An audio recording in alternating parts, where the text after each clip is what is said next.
All right, and we are live. Can you guys hear me? Let me know if you can hear me. If you can hear me, put your city you're from in the or your country you're from in the chat while I retweet my live stream real fast.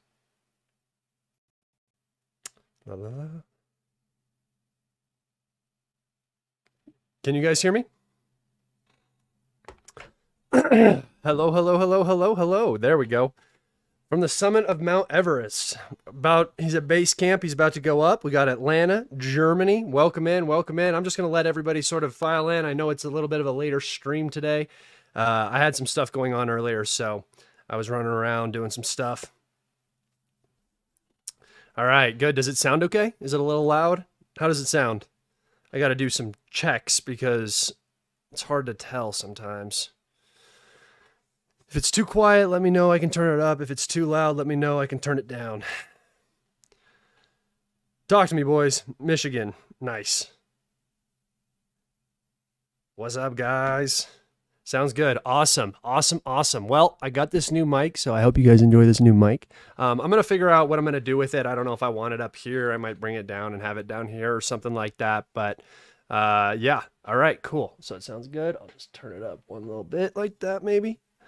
Like that, so you guys can hear me. All right, let's go ahead and dive right in. We got a lot of updates today, guys. There is a bunch of movement. Geopolitically, there's a ton going on. And I've been sort of heading down this path of thinking where I'm under the assumption that within the next 1 to 2 years, we will be in a much wider conflict, not necessarily in Europe, just around the world. And that's sort of the way my thinking is going to start being directed. That's where I think this is all heading. That's sort of my where I think this is culminating. So if you guys hear me start to talk a little bit more in this direction, that's sort of what I'm going for here. And that's not going to necessarily be like a absolute position that I'm taking all the time, but if you just hear me talk about things in sort of that manner, that's what's going on there. But let's get right into it, shall we? We got to go over and do our map updates. That's funny. I didn't know Scott was short for Scottson. Yeah, well, my dad's name is Scott, and his grandfather's name, his dad's name was Scottson, Scottson for like 23 generations back to Scotland, where we were Danes. So that's where that comes from. Say something nice about Ukraine. Ukraine has some of the best agriculture in the world. Ukraine has some of the most beautiful women in the world. Ukraine has a fighting spirit that would challenge the United States, would challenge any country in the world. Ukraine has an incredible spirit, and it's a shame that it was wasted in such a pitiful manner, honestly. All right, let's go ahead and get into it. So, as you can see, we got the map here. Gonna head up to the Kursk region where we have seen a lot more movement, guys. So in the north, this entire northern pocket has closed. And again, remember, my Kursk map is not necessarily the most accurate. It just gives a rough idea of where control zones are, right? So it's not necessarily like, you know, the Ukrainians might have positions in over in this area, perhaps. We just don't know, right? And I'm not going to give them that territory. I'm also not going to give it to the Russians when the Russians move back in. This is the entire territory I've had mapped for Ukraine throughout the entirety of the conflict. And eventually it will just all be orange once the Ukrainians are forced out. But as you can see, multiple settlements have been falling, and we've had multiple videos of Ukrainian armed forces platoon-sized units, basically 20 to 30 guys, walking out on foot because they really just can't hold their positions anymore. Like I said in the last episode, we've had Orion strike UAVs from the Russian drone fleet now operating over Kursk with basically impunity, it looks like. And that's a really bad sign. The fact that you can't defend your positions against slow-moving large UAVs it's not good. And it just means that the casualties in this area are extremely high from that particular weapon system, right? The Russians are not moving particularly fast. The Ukrainians are still reinforcing this entire sector over here. So this side is being reinforced. The Ukrainians continue to pump troops into this area. Meanwhile, this is in complete collapse, right? And it's going to compromise this entire section here eventually. The 47th Mechanized Brigade, which was stationed in Avdiivka since February, was pushed out to Pokrovsk over that amount of fighting. You know, that's about 20 miles. They were pushed back and fought that entire way. So very attrited. They were pulled out and then immediately sent up to the Kursk region. From what I'm hearing from some of my sources, and I've just got confirmation on it from a second source today, is that the situation for the Ukrainian armed forces is not good at all. Particularly the staffing or the strength of particular brigades are through the floor, like absolutely through the floor. So the 47th Mechanized Brigade, what was left of it that was rotated up into the Kursk region, is likely not much more than a battalion-sized unit, right? So that's sort of the situation we're looking at. So when you see like, oh, this brigade got moved here, it's like a battalion. They're saying most brigades are between 20 and 40% staffed at any given time now, compared to what they were when the conflict started, right? So Ukrainian brigades are often smaller, just by nature, but 20% to 40% of that already smaller brigade is what is existing for most of these brigades. There are a few higher level brigades that are fully staffed and they get reinforced regularly, and they're the ones that are constantly seeing combat, constantly. But the I lost my train of thought. Holy cow. They were constantly something. Oh my gosh. I'm so sorry, guys.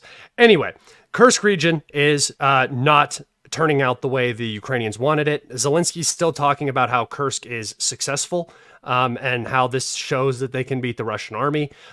My prediction right now is that Ukraine is doing everything possible. Is there ads? Okay, so one person got an ad, so you guys are getting ads at different times randomly? Cool, awesome, weird. Ukraine is claiming that this is, keeping them in the fight. And my prediction right now is that Ukraine is doing everything in their power to sustain this conflict for the next 2 weeks through the election. Like the positions that they're holding, trying not to lose anything major for the next 2 weeks. That's really what their goal is, it seems like. And they're sacrificing a ton of men in very non-advantageous positions, trying to hold on until that election happens. I think that this is partially the Biden administration and the Kamala administration coming in. They don't want this embarrassment right before the election. Obviously, the Ukrainians do not want to embarrass the Democrats right before the election because their best chance is that the Democrats win. Although, if you've been paying attention to any polls, it does not look like Trump is going to lose. So, I don't know how much time Ukraine actually has either way. I think that the equation is turning sour extremely fast. I think Europe sees it. I think the United States sees it, and I truly think that Ukraine is going to be in a position where they're going to have to start to make some seriously difficult decisions about where they're going to back out, because they just can't sustain this level of fighting. It's impossible, right? They're saying it. The West isn't introducing any more aid. They're even talking about sustaining aid. Europe increasing their aid because the U.S. has to pull back on their aid. So that's a horrible situation, just that alone. And then, you look at the map and you can see that Kursk is being forced out, which is bad because they're still reinforcing this. So they're losing territory while reinforcing it. Not a good sign. And then this entire section of the map is moving. So we'll get into that right now. Just before we do that, just really quick, if you guys want more of my work, go to the links in the description, Twitter, Telegram, Patreon. I'm not going to do a big advertisement today. I'm actually very tired. I stopped smoking weed 3 days ago, and I haven't been sleeping at all. Apparently, I was basically using that to make me hungry and make me sleep, and that's done. So now I'm a maniac, and I don't sleep anymore. And you can tell if you follow my Telegram, you can see all the time I'm posting. But outside of that, if you guys have questions, you can ask those through Super Chats. I will answer those live on air, definitely, for sure. We already got one right here. We got North Korea fighting in Russia before GTA 6. Yeah, I know. Yeah, we're going to talk about that too. That's going to be a topic of discussion. Obviously, strategic partners, the title of today's episode. So, all right, guys. On this section of the map in the Oskal River region, the situation continues to deteriorate for the Ukrainians. They have entered Kursk, which means that they have basically reached the Oskal River. Right, that's right here. They're right here. There's not really a ton of options for the Ukrainians to have men in this position. So this is likely mostly gray zone, which means that the top and bottom salients have been physically cut now. A very, very, very bad development for the Ukrainian armed forces in this region. And again, this is one of the regions I talked about. Expect Ukrainian retreats here because this Oskal River is a great defensive line, and it just makes more sense to pull out, especially up here, hold Kupiansk, hold this Oskal River line, and quit the bleeding in this area. All right, moving down into the Torsk area. We have not seen a ton of movement here for a while, but Russian forces have been confirmed to have entered Toretsk and have met along the Zhibyets River. Remember, guys, I talked about this. This means that this entire pocket is about to close, right? The Russians, all they have to do is advance down here. This will cut this, and logistics will basically be impossible to this entire area, except through this weird, like, field, I guess. Yeah, it's like it's very weird. It's like reservoirs in this field area, but that's a very tight crossing that can be really focused by Russian artillery and glide bombs and stuff like that. So expect a pullout on the Zhibyets River. All right, moving down into the Seversk area, we have a small advance here, an important advance because this means that the Russians are now up on this high ground and they have stable positions on this high ground. It means that they are going to begin to undo the Ukrainian positions that are very strong in these forest plantations right here. And as winter approaches, defoliage is going to begin to happen, so the leaves are going to fall off the trees, and that really will expose the Ukrainians to more reconnaissance drone activity, more airstrikes, more missile strikes, everything. So it's really going to be difficult for them to manage the conflict in specific areas, especially areas like this where they are entirely exposed without urban, cover. All right. Moving down to the Chasiv Yar area, we have a significant advance. And remember, guys, this is what I've been talking about. Stopochke, right? This is the area that I thought that the Russians were going to do this before Ugledar, right? I thought that this was going to be the pull away from Ugledar. And that's why I made that prediction down here. You can see right here. This is my prediction. And this is the most important area right here is now being contested and captured, right? This isn't as important. This just shows what the extent of it can be. The important aspect is getting onto this high ground and controlling this area right here in Stopochki. And that's really what the Russians have done with this advance. They have advanced and they took pictures in this facility right here on this high ground. So I am going to take us over to the topographical map and show you guys what I am talking about when it comes to Chasiv Yar. Okay.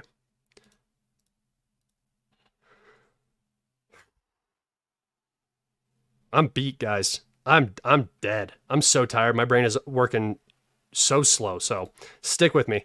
Apologies. All right.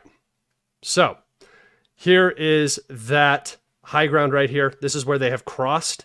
you can see Stopochki right here as titled, and the Russians have now entered onto this high ground. Guys, this is very, very, very bad for Ukraine. If they are able to reach onto this high ground right here, these terracons, so they're not really the same. It's just more like mounds of dirt, not necessarily like a pile of dirt. So it's gradual elevation change, not like steep as much, but it still is high elevation here. And if the Russians are now in this area, they expose this fortified area that's in these trees, as well as are on an even playing field now with Chasiv Yar. Expect continued Russian advances up here in Kalinina towards the upper part of this industrial zone, where they will then be able to pinch the center of Chasiv Yar and force the Ukrainians out. Exactly as I've been talking about for a while, the Russians are just going to follow the high ground as it is the most advantageous ground to follow. All right. Somebody asked, does anyone actually know how many Ukrainians have died? No, but I think that the number is higher than most people would conservatively estimate. So whatever your conservative estimate is, multiply that by 1.5 or something like that. I think that that's more realistic. I think that the Ukrainians have been very cautious about hiding their losses and have been completely lying about the totality of the losses that they're sustaining. All right, back to the map. So again, very important. This is now a very wide bridgehead across the canal. The canal is no longer a defense line, and this advance could spiral very quick. It could make the situation in Toretsk very difficult. Could make the situation in Konstantinivka become a frontline situation instead of a rear line, a rear city situation, because you're talking about 13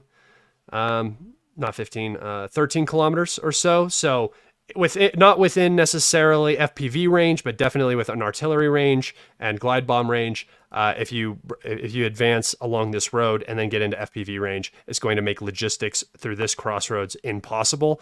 And that's going to be detrimental to this entire flank right here, this entire salient, I guess you would call it. So be very cautious and be looking at this area very closely. And I'm going to explain at the very end why things are very close to being to shifting very dramatically here. All right, so moving down to Seladove. The Russians are going with the approach of surrounding the city. Makes sense. They have pushed up along the high ground here and have been confirmed advanced through these fields.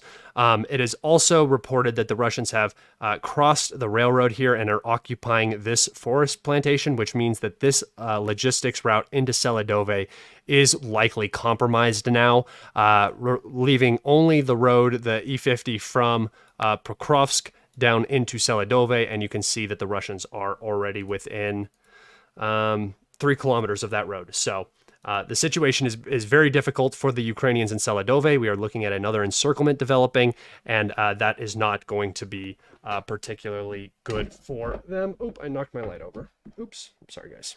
I'm trying to get my water.